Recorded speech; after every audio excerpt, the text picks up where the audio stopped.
Вітаю! Це третя частина огляду та розбору Dragon Age Origins. У першій та другій частинах ми розглядали доволі багато різних питань: расової сегрегації, ініціації воїнів, різниці статусів ветеранів і новобранців, біженців і вимушену міграцію, хронічний алкоголізм, загальні плюси та мінуси наративу гри та те, чи потрібно в цю гру грати взагалі. Якщо ви ще не бачили початок, рекомендую перейти за посиланням в описі чи підкастці до цього ролику. Нагадую, ця серія матеріалів дуже взаємопов'язана і має хронологічну послідовність. Для тих, хто вже знає, що було у попередній серії, нагадую, ми якраз завершили історію Союзу з депресивними гномами Орзамара, тож тепер пора обрати другий союз. Та перед цим трохи про інші питання.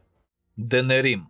Незважаючи на те, що на головних героїв оповіді й досі полюють як на зрадників через фальшиве обвинувачення регента Логейна, ми можемо подорожувати по королівству інкогніто. Це потрібно для залучення додаткових ресурсів і допомоги поза основними союзами. Денерім, мала батьківщина нашого рептилія, зустрічає нас атмосферою миру. Торгівля йде, ельфінаж закритий, відбувається розслідування смерті сина Ерла, про якого було у пролозі. Таверни працюють, і там веселиться як простий люд, так і підозрілі особи. У провулках міста грабіжники та крадії так само займаються своїми звичними справами. Ну і звісно, церква Андрасти збирає гроші на потреби біженців. Хоча, маю зазначити, церкви завжди на щось збирають, незалежно від епохи, сетінгу і світових подій. Так що все так чи інакше у столиці спокійно. Навіть можна сказати сюрреалістично звично, незважаючи на обставини війни. І якщо ви думаєте, що такий стан справ є нормальним тільки для умовно середньовічного сетінгу, приблизно 11-13 століття, у якому немає інтернету, швидкого зв'язку та преси, то ви помиляєтесь. Хочу озвучити вам тут думку, яку часто повторюю патронам і меценатам, спонсоруючим канал. Якщо ви хочете аналізувати сьогоденну війну з хоч якоюсь точністю, вам слід уважно вивчити історію АТО, конкретно період 2014-2016 років. Як тільки ви почнете це робити, ті процеси, котрі зараз відбуваються на фронті і в цивільному суспільстві, одразу стануть для вас не прозорими, проте умовно зрозумілими. Просто вам потрібно перетворювати у голові активних волонтерів і військових, яких в Україні в 2014 році була меншість, на всю Україну зараз. А суспільство України у цілому зразка 2014 року на світову демократичну спільноту сьогодення. Пояснюю, до чого це я говорю. Пам'ятаю, у перший рік в армії, повертаючись у мирне місто, яке не зачепила війна, ми з побратимами, м'яко кажучи, прифігіли. Натовп мирних людей, які веселяться і розважаються. Відкриті кафе, торгові мережі, розважальні заклади. Усі охайно і по сезону вдягнуті. Світлі обличчя, яких не торкнувся смуток. Багато транспорту та машин. І ми такі застиглі на площі, де нас висадив ЗІЛ, з відкритими від здивування ротами, недалеко від військової частини. Півдюжини брудних через пилюку і бруд, голодних нестрижених бомжів, на яких зелена форма пікселя однострія більше схожа на суцільно ржаву болотну пляму. Ми не могли повірити своїм очам, наскільки тил відрізняється від фронту. Більше того,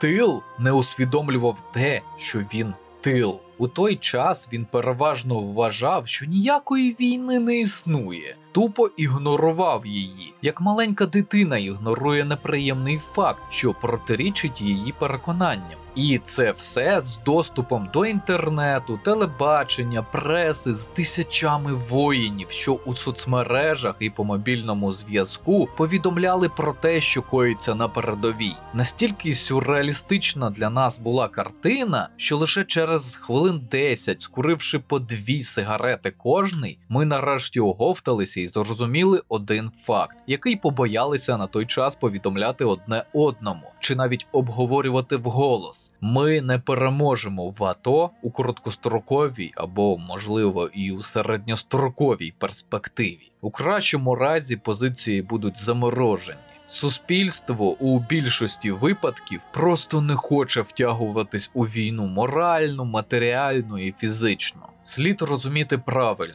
Справа не в мирні займаються мирними справами. Ні. За ті 10 хвилин, що ми були на доволі людній ділянці, до нас не підійшла жодна душа. Ніхто навіть не привітав і не затримав на нас погляду. Ми ніби не існували для цивільних. Нас обходили або просто ігнорували. Суспільство не було залучене і морально не інвестувало в армію. Ось і все. Ті активні 10, 15, 20% населення, що волонтерили і пішли на війну, це не репрезентація всіх. Тому й кажу, майже не здивувався, коли на виборах до Верховної Ради України обрали більшістю представників тих, хто опосередковано просував лозунги «Ми стомились від війни». Суспільство дійсно стомилося, бо воно зі старту хотіло жити так, як раніше, ігноруючи війну. Тоді, зізнаюсь чесно, мені, як і побратимам поруч, було дуже сумно. Ми дійсно образились на цивілів, і те, що вони живуть так, ніби нічого не сталося. Поки ми проливаємо піт і кров, живемо у землі під обстрілами, аби стримати людожерів, які хочуть вбити цей самий мирняк. І за це мені зараз соромно, за те, що не зрозумів одразу, бо інакше насправді не могло й бути. Більшість цивільних завжди до останнього буде сподіватись на те, що їх не зачепить. Це психологічна реакція спротиву гострому негативному стресу у формі катастрофи під назвою війна. Ми огородили їх від основної шкоди війни, тому і зрозуміло, що вони її не відчуваючи, применшили у своїй свідомості війну до незначної події негативного характеру або взагалі ігнорували її. Це закономірно.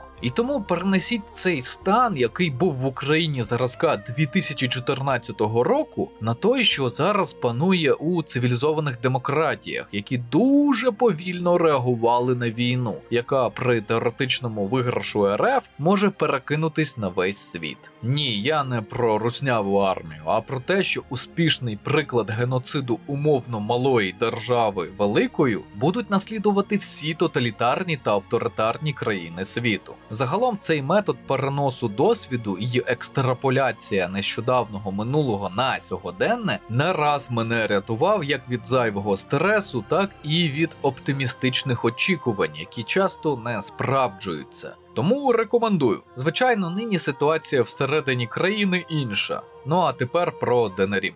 Як тебе не любити? Денеріме. Одразу трохи розчарую вас. Якщо ви грали, як і я, у всі ігри BioWare, ви звикли до трындець-якої гарної оптимізації. У старих іграх BioWare жодного виляту, дуже мало багів. Якщо гра запустилася, найімовірніше ніяких проблем не буде аж до кінцевих титрів. Але є невелике але. Її гарно оптимізували для систем того часу. Денерім – це крутий приклад. На високій деталізації графіки, при Windows 10, у цьому місті все буде сипатись, колір одягу і броні персонажів змінюватись у довільному порядку. І як без них кращі вильоти без попереджень. Чому так, біс його знає? Як цього уникнути? Опускаємо ось ці повзунки на середні значення, поки знаходимося в Денерімі. На те, щоб це зрозуміти, у мене пішла майже година коперсання на форумах Electronic Arts. Рептилоїд страждав, аби ви не коперсалися. You're welcome. Ця локація до виконання всіх основних вимог щодо союзної допомоги від ельфів, гномів, чарівників і Редкліфу є торгівельним хабом і місцем додаткових завдань. Їх спільна мета – надати можливість заробити грошей на екіпіровку і необхідну амуніцію, а також надати додаткові знання про лор і світ гри. І це не дивно, бо Денерім – столиця Ферелдена, а в будь-якій столиці будь-якої країни завжди є різні верстви населення. Від жебраків до умовної шляхти. Доповнення. Якщо ми вже розповідаємо про додаткові можливості посилення армії і загону, настав час звернутися до доповнень оригінальної гри. Основне, а саме пробудження, зараз ми не будемо чіпати. Хронологічно воно йде після основної гри. А от те, що тоді у 2009 році називалось DLC, розглянемо. Історична довідка. Кінець нульових і початок 10-х років сторіччя ознаменувався досить непоганим посиленням інтернет-зв'язку. Це зараз ви можете купити собі додатковий контент для улюбленої гри у цифрових сервісах усього за кілька кліків мишею. Інколи, а точніше це вже майже правило, купити завчасно, до того ж отримавши якісь бонуси перед замовленням. Ми, геймери минулого, ще не так давно, якихось 10-15 років тому, їздили за іграми на ринок чи в магазин. Купували так звані джевел-бокси DVD, а до цього CD. От на такому круглячі, для якого потрібен був дисковід, поміщалось аж цілих 700 мегабайт інформації. Більшість відеоігор, які я взагалі проходив у своєму житті, були або на таких, як ми їх називали, болванках, або на дискетах, на яких вміщалось трохи більше мегабайта інформації. Цей контекст вам потрібен для розуміння того, як індустрія відеоігор стала сьогодні саме такою. Коли високошвидкісний інтернет став доступний широкому загалу, видавці та розробники ігор зрозуміли, що їм більше не потрібно робити гігантські доповнення, як половина оригінальної гри, для того, щоб тільки відбити кошти на запис і розповсюдження дисків у різних країнах, а це дорого. Замість цього вони почали робити ті самі маленькі DLC. По суті, це невеличкі шматки до гри, які можна пройти за годину або кілька годин. Можуть містити паки контенту типу скінчиків, зброї, обладунків, нових напарників, локальних сюжетів. Загалом політика була направлена на продукування дофіга DLC до гри, які в сумі коштували як сама гра на старті, або навіть 2 копії гри, і розповсюдження тільки через інтернет. З часом деякі не обмежились навіть цим. Задля збільшення прибутку вже готову гру розділяли на шматки і продавали їх окремо.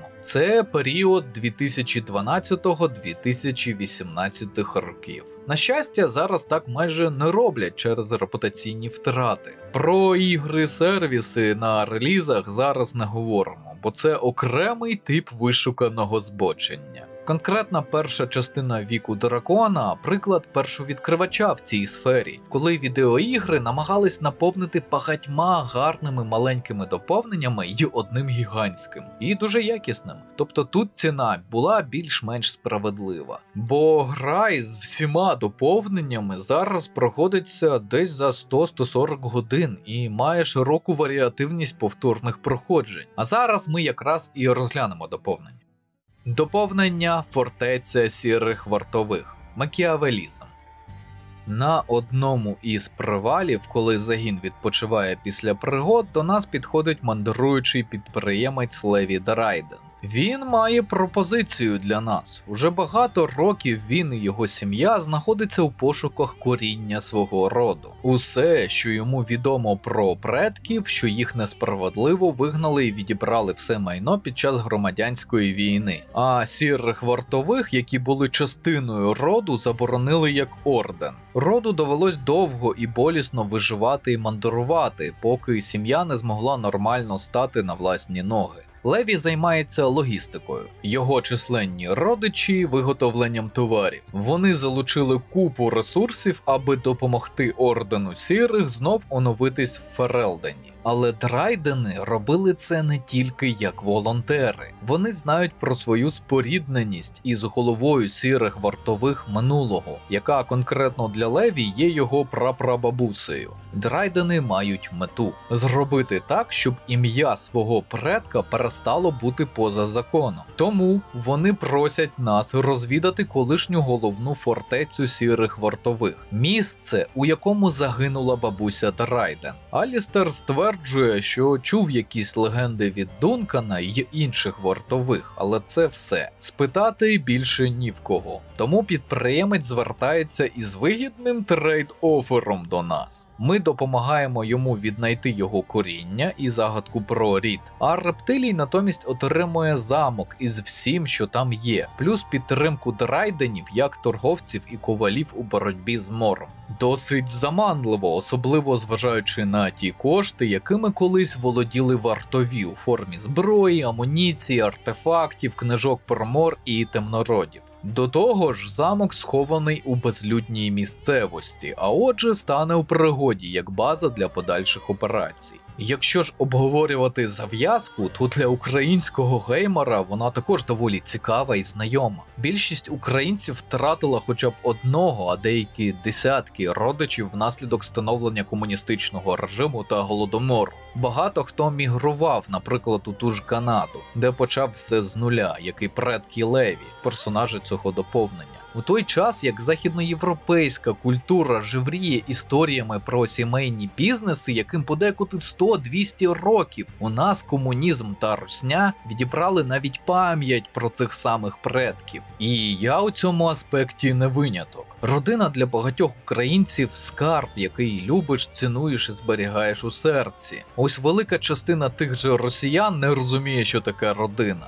Для них родич, що вмер, або новенька біленька Лада Каліна, або просто грецьне. Ментальна прірва просто гігантська. Тому бачив, наприклад, певно від тих же болотних жителів коменти ще на релізі цього доповнення, що зав'язка історії якась неправдоподібна. Бо хто ж це віддасть таку цінну інформацію за якусь там знайдену історію сім'ї? Краще залишити собі. А що там було з бабусею? Да біса. Просто інші цінності. Тому знову нагадую, не тягайте гівно під назвою «Хороше руське». Замок зустрічає нас численною нечистю, мертвими, які постають на захист фортеці проти невідомих гостей. Це дивно, бо незважаючи на масштабну битву, а тут точно була облога військами, для цього всесвіту не характерні мертві, що постають із могил. Аби таке сталося поруч, повинен бути прорив у тінь, план буття, де живуть духи і демони.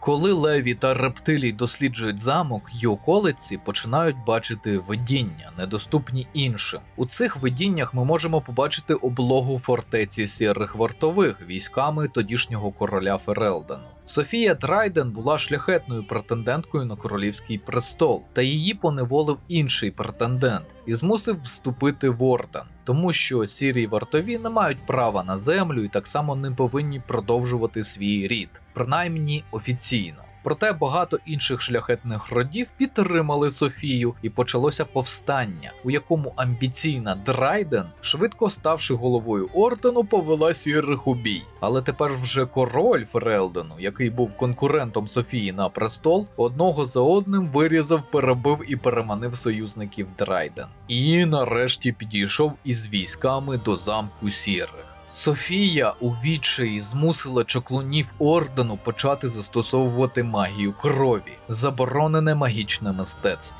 Фактично воно опирається або на те, що маг викачує кров з живої істоти, або з себе задля посилення аркани. Майже завжди такі чари призводять до смерті або прориву у тіні, що спричиняє виникнення демонів.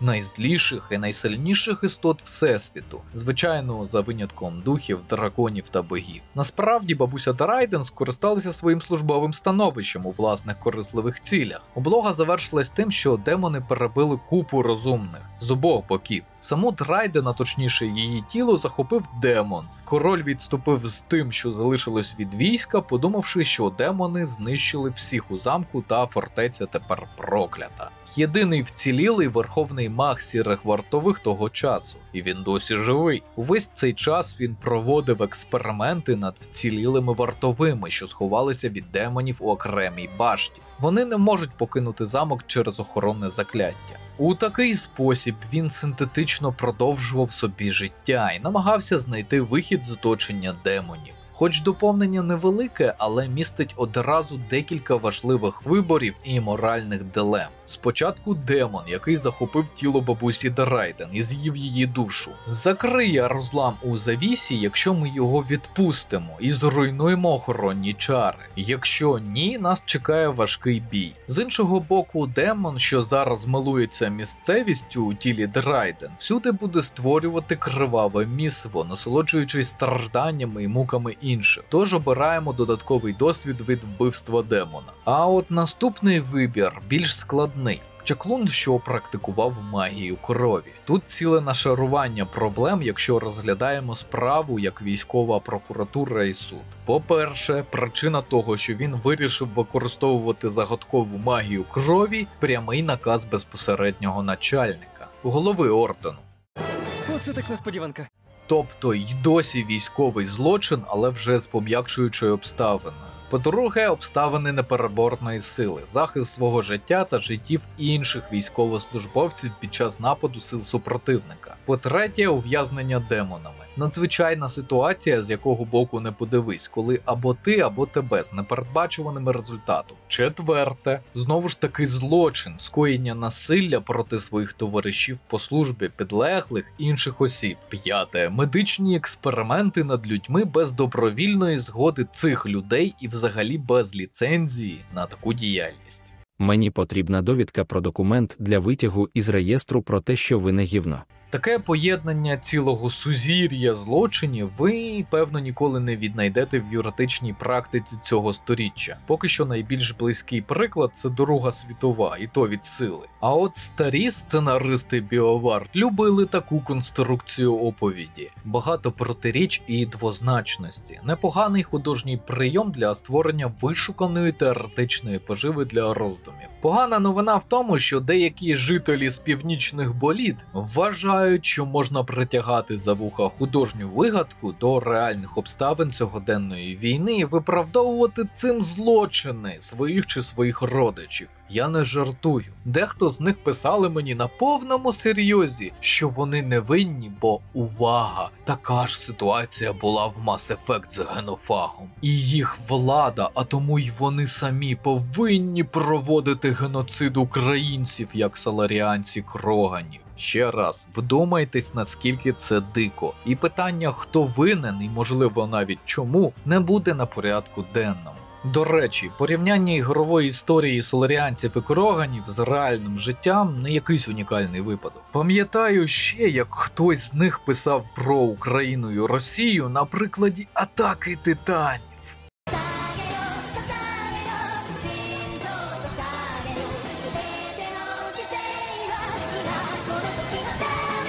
Там усе дуже реалістично, правда?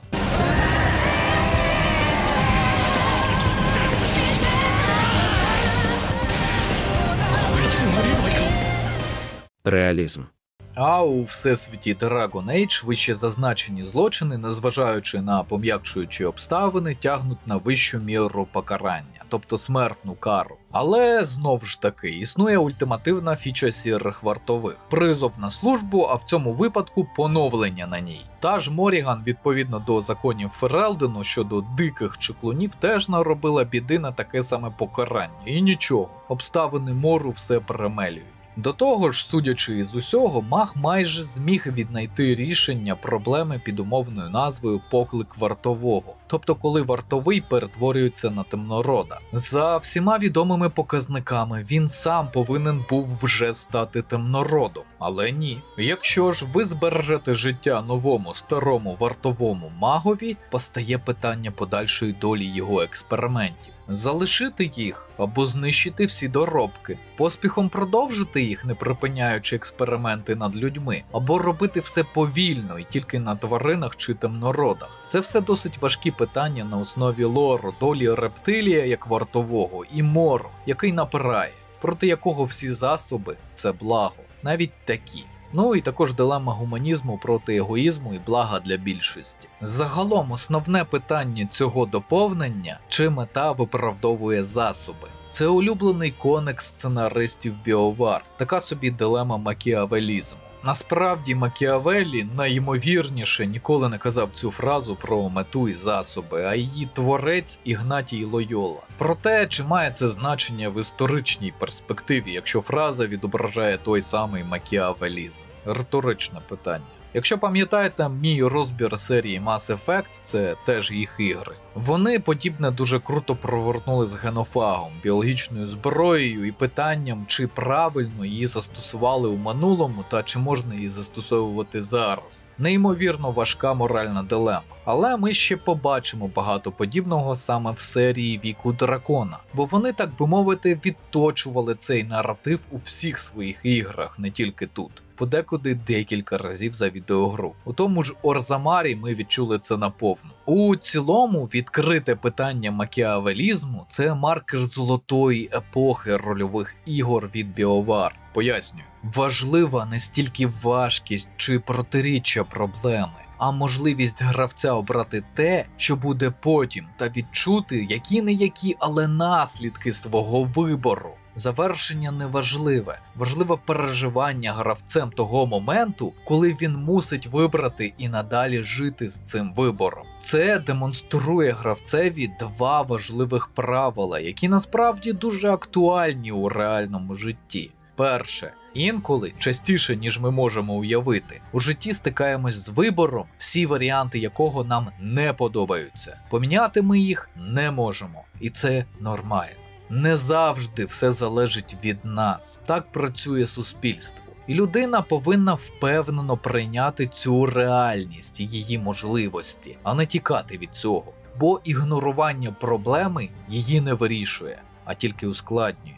Друге. Навчитися жити із наслідками вибору, який тобі не подобається. Це теж досить важливе знання, відсутність якого часто призводить до негативних наслідків. На моїй практиці гострий стрес від неможливості жити зі своїм вибором призводив в тому числі до депресії, тривожних розладів, інших психічних і психологічних проблем. Точно знаю, що є випадки самоусунення, не тільки у вигляді самоізоляції. Одне з найбільш важливих знань, які в теорії можуть дати ігри і такі історії, як ця, від ще старої BioWare – підготовка до таких ситуацій в житті. А як вам підтвердить будь-який досвідчений дипломований психотерапевт або психолог, якщо ти вже хоч і віртуально стикався зі складною ситуацією, то наступну ти пройдеш легше і з меншим негативним впливом на психіку, ніж якщо б не мав жодного уявлення про подібне. Звичайно, це якщо ви здатні уявити себе на місці персонажа, зіграти його роль. Якщо ж ні, це лише ще одна гарна оповідь у вашому житті, або гарно проведений час. І це непогано, і в наших реаліях також якоюсь мірою корисно. А рептилій залишає чаклуна живим і обладнує в фортеці тимчасову базу на час війни з П'ятим мором. Доповнення. Повернення в Остагар. Якщо не помиляюсь, повернення в Остагар як доповнення вийшло чи не останнім щодо глобального аддону пробудження. І це дійсно символічно. Багато хто критикував його через доволі слабку оповідь. Ані нових персонажів, ані якихось хитрих сюжетних поворотів. Але для мене воно було чи не найбільш цікавим за атмосферою та відчуттями. Битва біля Остагара знаменувала для мене еру епічних, великобюджетних рольових відеоігор, які переносять тебе у світ, в існування якого віриш. Кайлан і Дункан, які загинули у цій локації, провідники до цього світу, навіть незважаючи на свою епізодичність порівняно з іншими персонажами. Тому повернутись і вшанувати їх у формі погребіння, або в нашому випадку тризни зі спаленням тіл, це можливість віддячити цим персонажам. Коли рептилій прибуває до Остагара, там вже панує зима. Темнороди зробили цю локацію своїм табором для подальшої експансії. Багато битв різної складності проти груп ворога. Десь на середині шляху зустрічаємо дещо незвичайне. Тіло короля Кайлана розіп'яте на мосту, який який ми проходили у пролозі. Тут слід пам'ятати про відмінність породжень пітьми від розумних рас. Вони не мають поняття честі чи гідності. Вони від нього не відмовилися, воно просто відсутнє. Вони не мають ніякого уявлення про ці явища, честь, гідність, правила і закони війни. Це через неприроднє походження темнородів, про яке ми дізнались на глибинних стежках. Тут дуже уважно, бо можете мене неправильно зрозуміти. Темнороди виростають до дорослої особини буквально через 2-3 тижні після того, як матка їх народила. Вони не мають часу на усвідомлення себе як розумних, не формуються соціальні і моральні конструкти в голові. Алегорично можна сказати, що свідомість новонароджених дітей вклали в доросле тіло. Їх альфа-особини, ті, що командують іншими, дорослі,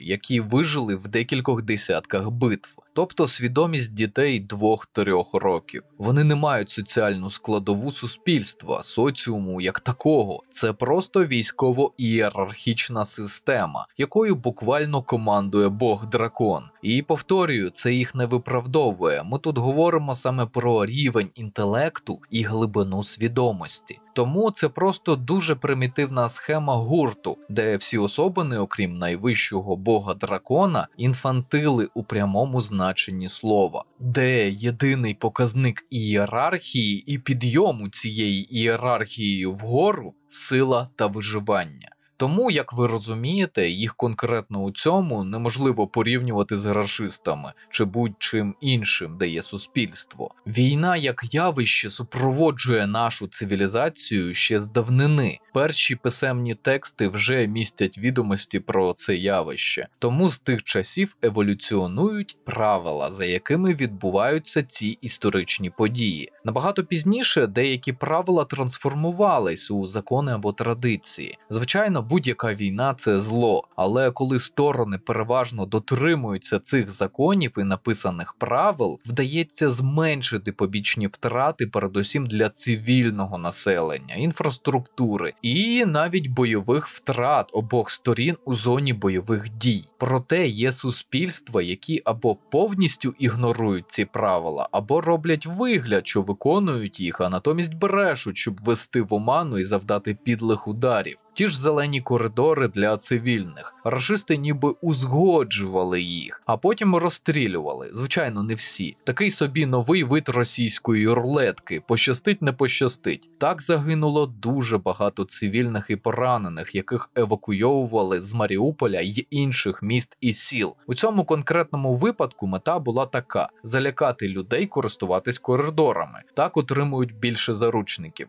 Звинуватити ЗСУ, створюючи інформаційний шум, а також винищити якомога більше активних людей, що після евакуації на підконтрольну територію можуть вирішити помститися і, наприклад, записатися до лав ЗСУ або сприяти економіці країни. Ну і, звичайно, інші причини. Є багато свідчень, що рашисти робили це, як вони казали, місцевим для розваги. Вони так кайф отримують. Не знаю, як людина може отримувати від подібного задоволення, якщо, звичайно, вона не має певні психічні розлади. Але це просто неможливо статистично, що всі росіяни, які брали участь у вторгненні, їх мають. Повторюю, вони дуже інші. Тому вони не надто активно ховали і не збирали тіла своїх загиблих, не говорячи вже про наших на окупованих територіях. У них немає відчуття, що будь-який воїн потребує ідентифікації і правильного поховання.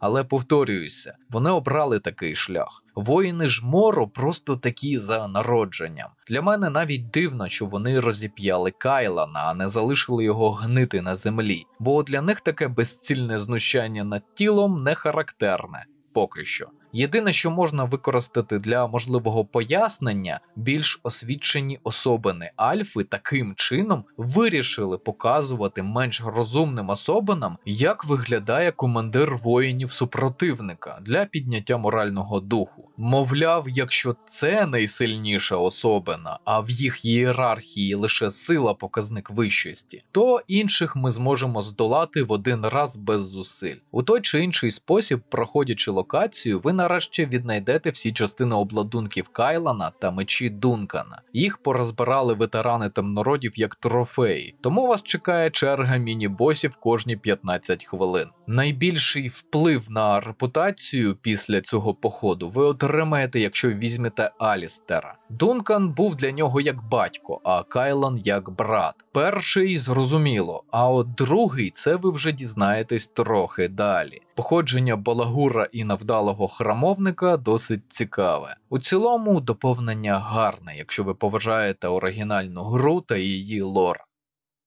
Доповнення. Кам'яна бранка. А от тут у мене вже починаються проблеми з DLC. Розумієте, якщо попереднє доповнення вважається ком'юніті найбільш слабким, то оце кам'яна бранка найкращим. А втім, я не погоджуся. Воно абсолютно відірване від основної історії, навіть якщо ви дотримаєтесь умов, за яких персонаж-супутник може проявити себе найсильніше, а саме на глибинних стежках. Однаково у наративі голем майже не розкривається. Хоча я забігаю наперед. Десь після лотерінга ви зустрінете мандруючого торгівця. Він безкоштовно дасть вам жезл управління големом, який купив нещодавно. За його словами, тому що він йому не потрібний, бо голем в комплекті не йшов, а стоїть він далі у селі на півдні. Насправді ж, йому просто стрьомно і лячно, бо місцевість кишить темнородами і він просто мріє звалити з країни якомога швидше. У будь-якому разі, жезл приведе вас до голема. Правда, село далеко. Тому на вас уже чекають темнороди, які якраз атакують поселення. Розібравшись із ними, у центрі села ми побачимо нерухомого голема.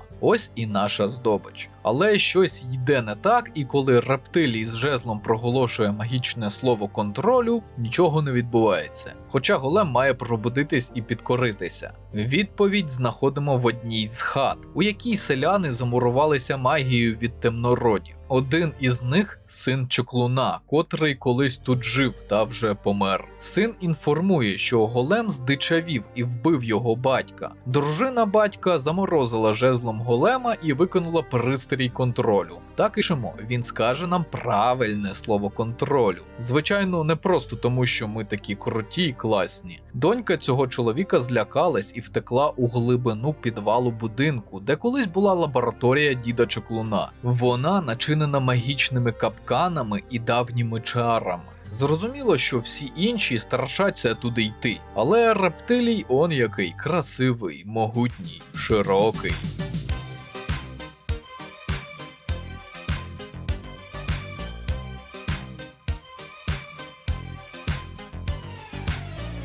Оскільки нас не шкода і, здається, тут взагалі ніхто нас не любить, ми йдемо далі. Здогадайтесь, кого ми несподівано зустрінемо, окрім дівчинки. Правильно, демона спокуси у тілі кота.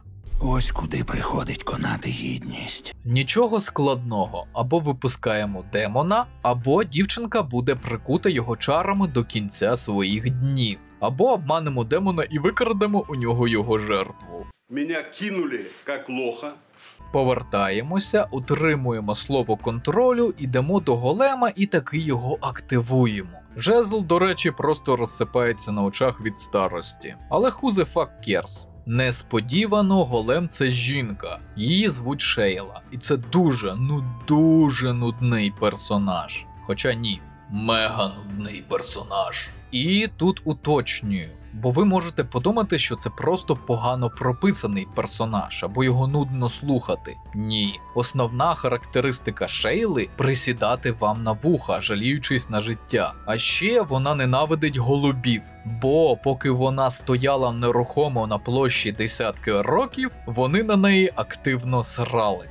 Буквально. Ви колись чули, щоб статуя жалілась на те, що її затятий ворог – це голуби, які серуть, тобто розкидаються своїми екскрементами. Звучить комічно, правда? Десь перші 10 разів. Шейла – це втілення усіх нитиків і бідних сонечок, яких я чув в армії, помножених на 10. Гігантський голем, машина вбивства і знищення темнородів просто нищить ваше бажання слухати інших людей. Особливо, якщо в них скрипучий голос жінки глибокого постбальзаківського віку. For so many years I'd had to leap to that little toadstool's every command. Get this, pick up that, put it down, pick it up again. The gall. Окремо для медиків. Це, певно, ідеальний персонаж для репрезентації таких людей, як іпохондрики. Якщо ви вчитесь на лікаря і думаєте, що скандальні пацієнти – це найгірше, що на вас чекає на практиці, ні. Іпохондрики – ось де ваша психіка і терплячість завиватиме як лось у шлюбний період. Їх не переслухати, у них завжди щось болить, і вони завжди знають що, але пояснити, курва, не можуть. З великою ймовірністю вони на пам'ять знають увесь розділ міжнародної класифікації хвороб вашої спеціалізації. І звичайно ж вони дивилися Доктора Хауса, і у них точно вовчак. От і Шейла така, тільки у неї проблеми з пам'яттю. Ну і з голубами. Голуби – зло. And then there were the birds. A whole village full of pigeons and ravens and sparrows all perching on me day in and day out. Дозволяю ставити дизлайки під моїм відео всім бідним сонечкам та іпохондрикам. Нічого особистого, але більше ніде поскаржитись на вас не можу. Так от, повертаємось до початку цього розділу. Персонаж крутий, саркастичний у своїй суті. Проблематика ниття розкрита на 100%. Одна біда. У грі з Шейлою дуже мало взаємодії, окрім цього конкретного завдання і табору, у якому ви відпочиваєте від пригод. Після кількох вилазок її не хочеться брати з собою, бо інші персонажі з нею майже не взаємодіють. Інколи ви почуєте від неї декілька поодиноких реплік і все. Ось у чому основна проблема. Шейли треба більше. Ниття не можна назвати справжнім ниттям, якщо воно закінчується до того моменту, коли ви вже готові кричати. Та зрозумів я, що в тебе грьобана вовчанка і що доктор Хаус кращий за мене діагност. Але він чортов актор, комік Хью Лорі, а вовчак захворювання, яке зустрічається не так часто, а в тебе все у нормі. Ну, ви зрозуміли, так? Цікавий факт, якщо ви ймовірно не знали, два головних засновники студії BioWare того часу, канадці Рей Музика та Грег Защук, прийшли у геймдев з медицини. Їх перший спільний проект – комп'ютерний гастроентерологічний симулятор. Звичайно, не впевнений на 100%, що правий, але є ймовірність, що Шейла – це ними особисто розроблений персонаж, який є узагальненим образом їх набридливих пацієнтів, бо надто він тригерний, як для співпадіння. Шейла – це ідеально саркастичний персонаж, який висміює, дуже специфічну поведінку. Хоча, з іншого боку, Шейла як найбільш прісний в аспекті присутності в атмосфері персонаж цієї гри, для мене на диво перекриває собою і свою харизмою майже всіх персонажів той ж Mass Effect Andromeda. Тому все пізнається у порівнянні. Башта кола магів. Нарешті ми повертаємось до основного сюжету. Час для другого серйозного союзу настав. Цього разу чарівники. Чому?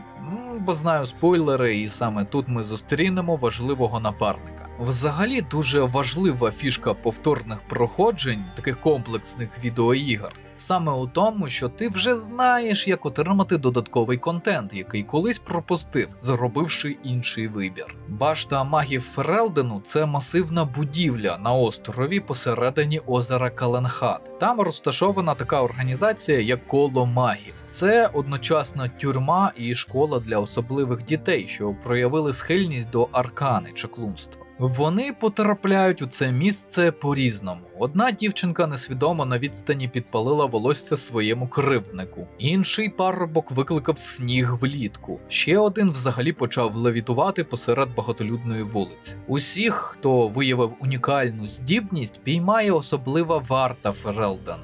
храмовники. Це схожий на сірих вартових орден, що підкоряється церкві Андрасте. Так як за версією церкви найбільш грішні душі – маги, що занапастили золоте місто. Саме церква створила воєнізовану організацію, котра буде ловити і доставляти у коло магів ще юних чарівників. Винятками є декілька категорій. Дикі чаклуни – ті, хто перейшов поріг повноліття і навчався магії не в колах магів. А ще маги крові і залежні ліріумні маги. До речі, тут у нас можуть виникнути суперечки з наркологами та психіатрами. Бо якщо ми розглядаємо магів як суспільно небезпечних людей з діагнозами, що натякають на викривлення свідомості, то тут є як мінімум два дуже різних підвиди таких представників. Перші – це ліріумні маги, які, як ви вже чули у другій частині розбору, вживають подрібнений у порошок мінерал, який видобувають гноми. І це явно свідчить про адикцію, а це профіль наркологів. З іншого боку, ми маємо магів крові, які задля підсилення своїх чар добувають або чужу кров, вбиваючи інших розумних, або, якщо їм це забороняє власна совість або просто нема придатної жертви, свою кров. Тобто тут садизм чи самокалічення для досягнення вищої майстерності чаклунства або сили заклять, а це більшою мірою вже до психіатрів. Безсумнівно є комбіновані стани або заклик демонів у свою свідомість. Це взагалі третій тип, уже щось схоже на шизофренію. Але ви розумієте, як тут складно все це сукупно розглядати з медичної точки зору. Однак, якщо все ж таки узагальнити, то у будь-якому разі маємо так званий юридичний стан неосудності, або медичний стан неусвідомлення відповідальності за свої дії через психічний розлад. Як це не назвати, основа зрозуміла. У фіналі примусове лікування. І це гуманістичний сенс явища. До цього часто таких людей знищували, просто відокремлювали від інших людей, і мова не йде хоч про якесь лікування. Перше хоч якесь лікування, а більшою мірою медичний нагляд за такими хворими з'явився наприкінці 18 століття. У середні віки могли катувати і виганяти бісів. Для всесвіту Dragon Age таке ставлення також актуальне, та у них, по-перше, немає глобального гуманізму.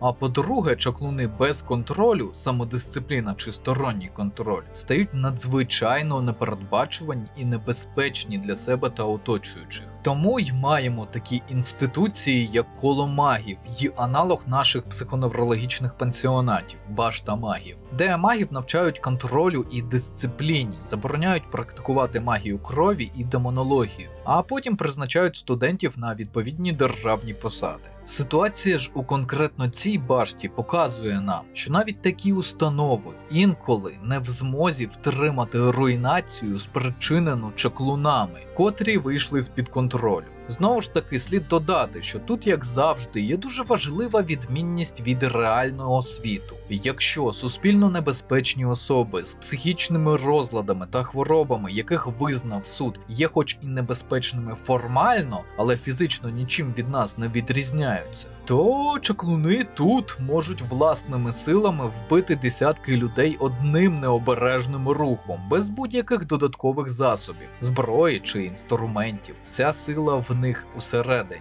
Тим не менш, як і в нашій реальності, зазвичай суспільно небезпечні чаклуни здебільшого засуджуються з досить легкі порушення або злочини ненасильницького характеру. Крадіжки, побутові сварки, ненавмисне нанесення шкоди майну у психотичному стані і так далі. Основна проблема магів навіть не в них самих, вона у демонах, що можуть проникнути у мага. Почати або посередковано управляти чаклуном слабкі демони, або безпосередньо виперши розум мага за межі свідомості, сильні демони. Таке явище називають одержимістю. Отут вже стає гаряче. Демони і самі собою могутні істоти, яких нелегко здолати, а у тілі мага це буквально ходячі бомби. Це вже можна порівняти з особами з органічними розладами особистості, що вживають різні речовини, або з особами, що мають шизофренію і не приймають ліки для ремісії чи стримування хвороби. Подібні пацієнти можуть коїти безліч доволі руйнівних речей. Десь мінімум третина повідомлень про замінування до війни – їх хобі. Кожна друга справа про примусове психіатричне лікування через нанесення тяжких травм або ще гірше – родичу, знайомому, шизофренія без підтримуючого лікування.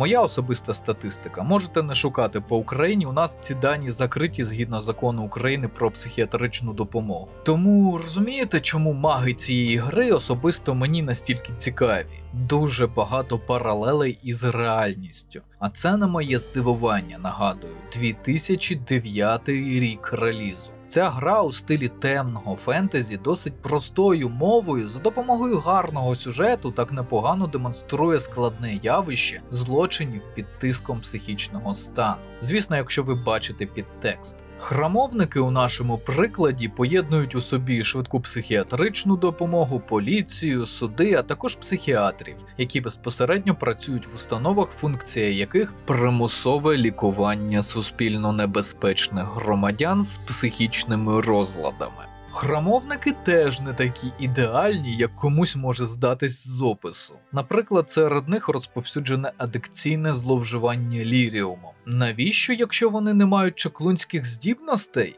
Справа у тому, що воїни цього ордену повинні вживати порошок для підсилення імунітету до магії. Це протидія диким чаклунам, які зазвичай живими в руки безнасильно не дадуться. Тут також можна провести паралель з реальністю, бо деякі медики задля внутрішнього спокою або стимуляції трудових здібностей приймають антидепресанти, заспокійливі препарати чи інші стимулятори. Наприклад, доволі розповсюджена інсомнія, безсоння. У цілому, це окрема досить важка тема про професійну деформацію, стигматизацію, вигоряння працівників сфери психіатрії, наркології і клінічної психології. Бо деякі вважають, що лікар або психолог за час своєї багаторічної праці не отримує ніяких наслідків для психіки і взагалі ідеально ментально здоровий. А потім дивуються, коли зустрічають не ідеалізовану, а реальну версію медика, який просто жах і неподобство, теж жива людина зі своїми чеснотами і недоліками.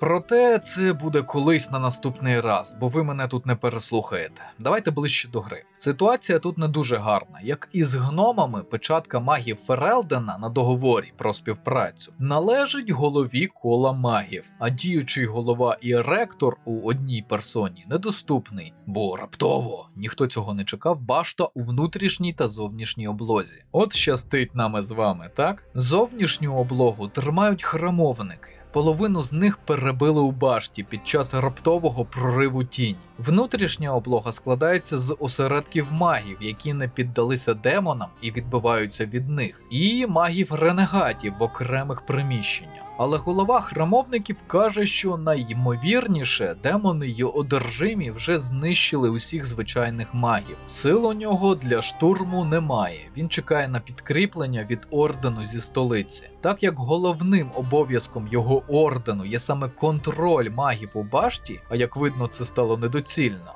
він готовий застосувати право на знищення. Повне знищення кола магів Ферелдену, яке вже не можна контролювати. Нам пропонує у разі допомоги йому перейняти на себе обов'язок магів у період цього мору. Тобто замість чаклунів у бій проти темнородів підуть лицарі ордену. Бо що довше триває прорив тіньової завіси, то більше він покладе воїнів після приходу підкріплення у спробі очищення. Що ж, беремо себе у руки і вирушаємо вглиб башти. Двері за нами зачиняються, офіційно карантин. Ніхто не зайде і не вийде до абсолютного знищення кола магів або всіх демонів й одержимих.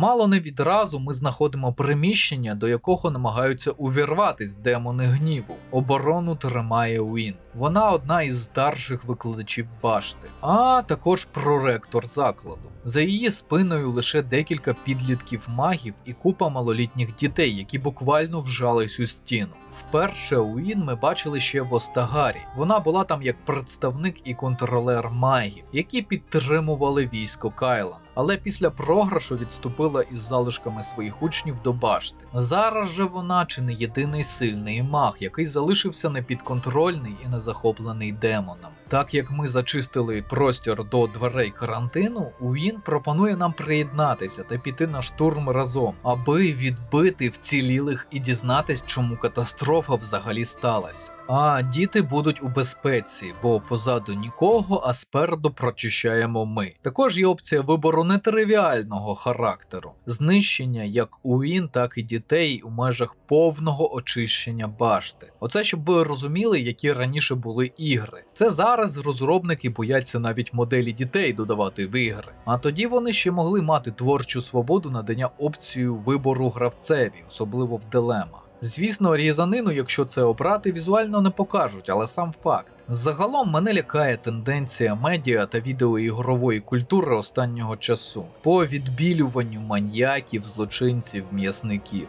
Надання їм харизми хороших хлопців, яких не так зрозуміли. Раніше, якщо персонаж був просто відбитим маніяком, його таким переважно хоча б намагалися показати. Зараз усі білі, пухнасті і з сердечками, і їх усіх не зрозуміло суспільство. Маячня. І от якщо у вас раптово є бажання осмислити, як то бути маньяком і як на таку людину реагує суспільство, розробники дали вам таку можливість. Безумовно, наприкінці вас будуть намагатися вбити всі, зокрема ваші ж партійці. Але це перехрещується з реальністю. Кривавих горлорізів ніхто не любить, бо вони криваві непередбачувані горлорізи. Поступово, поверх за поверхом, ми пробираємось на гору башти. Попутно складаємо картину трагедії, що трапилась у колі магів Ферелдену. Певній групі магів не подобалось, що храмовники їх постійно контролюють. Начитавшись, як колись маги Імперії та Вінтер панували над немагами, переповнившись гординею, вирішили, а давайте виправимо цю несправедливість. Хіба ми винні, що народилися сильнішими і талановитішими? Це не маги повинні кланятись всім іншим, а навпаки. Контекст саме цієї башти у тому, що вже століття це коло магів не проявляло ніякої непокори. Храмовники і маги майже не цурались один одного. Голова кола та ордену навіть товаришували. Поступово вводились пом'якшення правил. Чаклуни навіть могли експериментувати без особливого нагляду. Звичайно, були ексцеси, але поодинокого характеру. І от цим і скористався один зі старших викладачів башти – Ульдерет. Поступово він завербував найбільш радикальних чаклунів до лав революційного руху. Роздав їм манускрипти з магією крові і демонології із закритого архіву, і коли час настав, просто дав сигнал.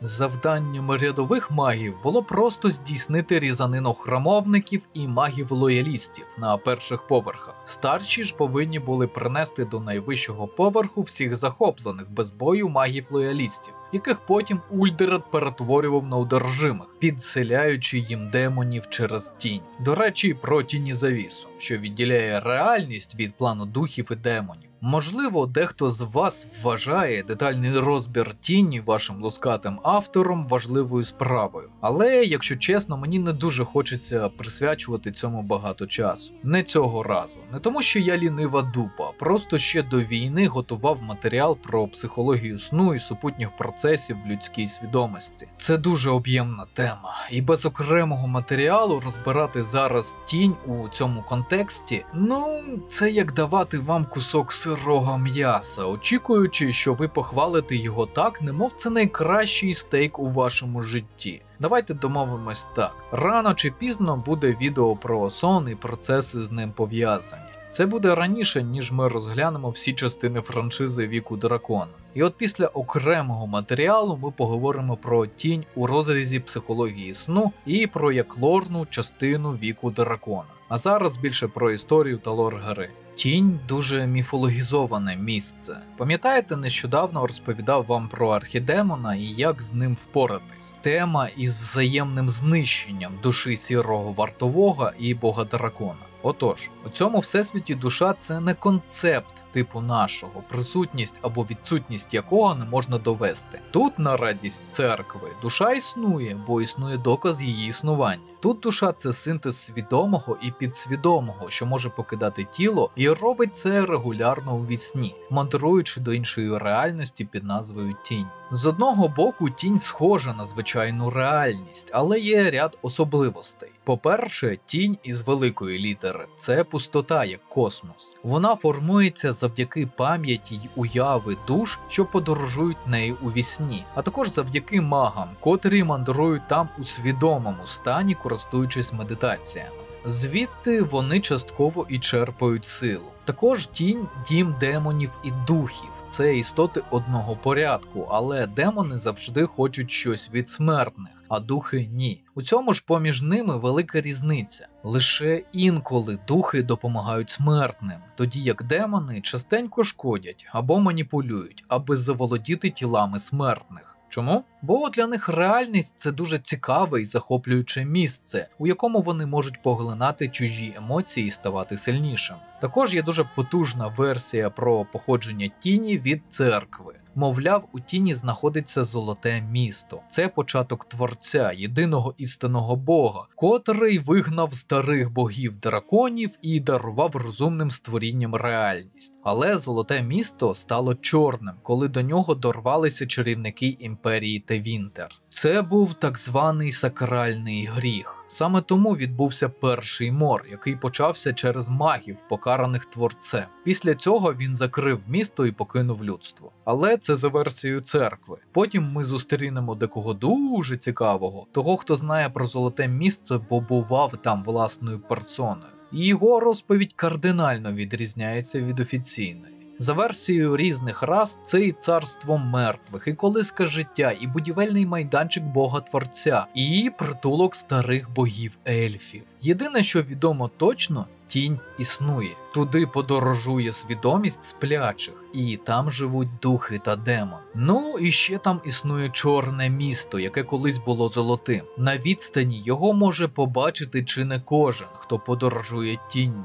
Гноми майже не бачать сни, як і кунарі, тому їх зустріти там майже неможливо. А от люди й ельфи, особливо маги під час медитацій, постійні гості тіні. Саму тінь від реальності відділяє бар'єр під назвою Завіса. Вона не дозволяє демонам і духам проникати у реальність, а розумним змінювати тінь за власним бажанням. Лише деколи сильні маги за допомогою демонології і магії крові можуть прорвати чи радше витончити завісу в обмеженій ділянці простору. Багато відмінностей від нашого з вами світу у віці дракона ґрунтується якраз на цьому елементі сценарію. Бо тінь – універсальний інструмент для створення унікальних завдань, історій і ситуацій. Так і тут, у башті магів зараз. Коли група рептилія майже добирається до верхнього поверху, їх зустрічає демон ледерства. Насправді, такі демони не ледарі. У цілому типи демонів – голоду, бажання, ледарства, гордині, гніву, страху, заздрості – називаються так відповідно до виду тих емоцій, завдяки яким вони захоплюють свідомість розумних. Конкретно цей тип вводить нас у сон, і цю ділянку гри проклинають майже всі, хто проходив гру. Вона дуже муторна. Настільки, що є окремі популярні модифікації, які дозволяють пропускати цей етап гри. Ця частина займає десь годину-півтори. Усі ваші вже вивчені навички майже не використовуються. Багато загадок і бектрекінгу, тобто повернення у вже розвідані місця.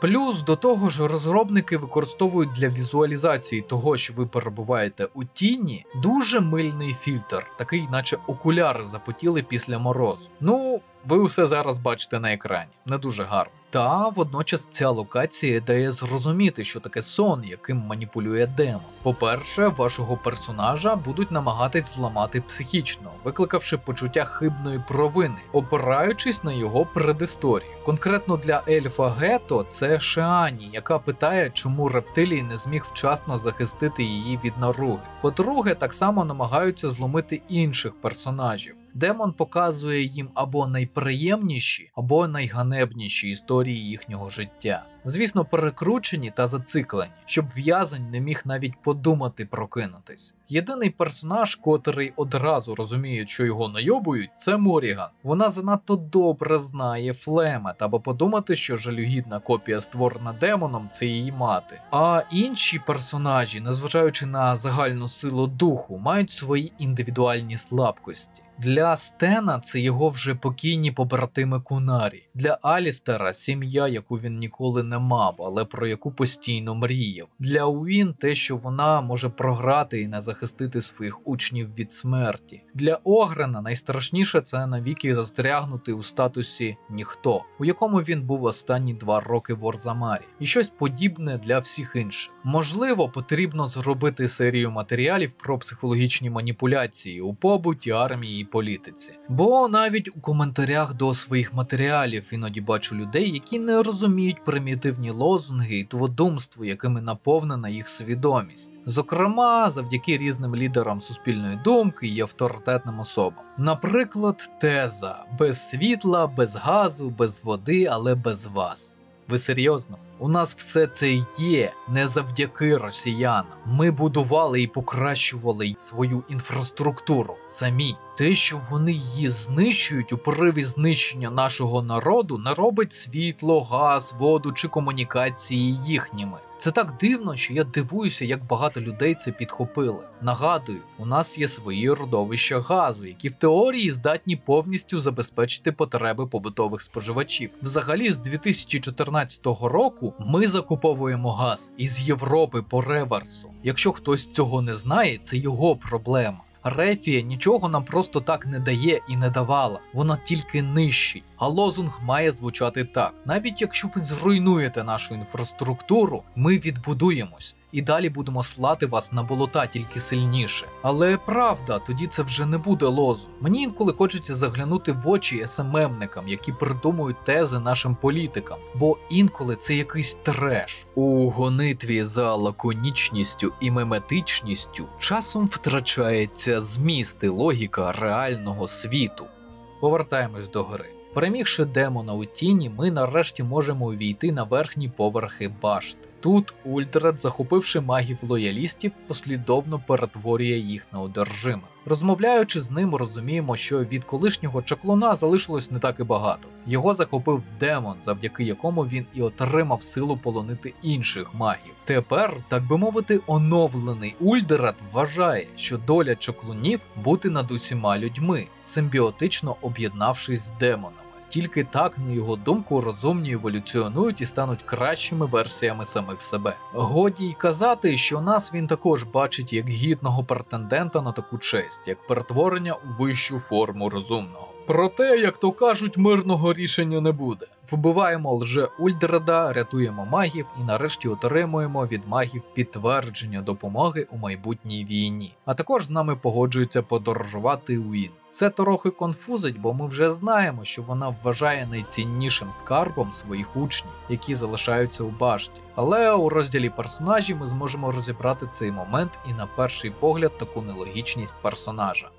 Отже, добігає кінця 3-я частина огляду і розбору Dragon Age. Сподіваюсь, вам сподобалось. А на цьому будемо завершувати. Саме ви вирішуєте, наскільки швидко вийдуть усі серії цього величезного розбору Віку Дракона. Подобайки, коментарі, підписки на канал, на Patreon або BuyMeACoffee або на Donate.ua – це все у сумі показує, чи бажаєте ви, щоб серія продовжувалася. А згодом окремо викладемо для всіх патронів і меценатів повну фінальну версію, можливо з деякими додатковими висновками. Це буде подяка за спонсорування каналу в нелегкі часи повномасштабної війни. А ці пані та пани вже підтримали канал і побачили цей ролик на декілька днів раніше. Особлива подяка.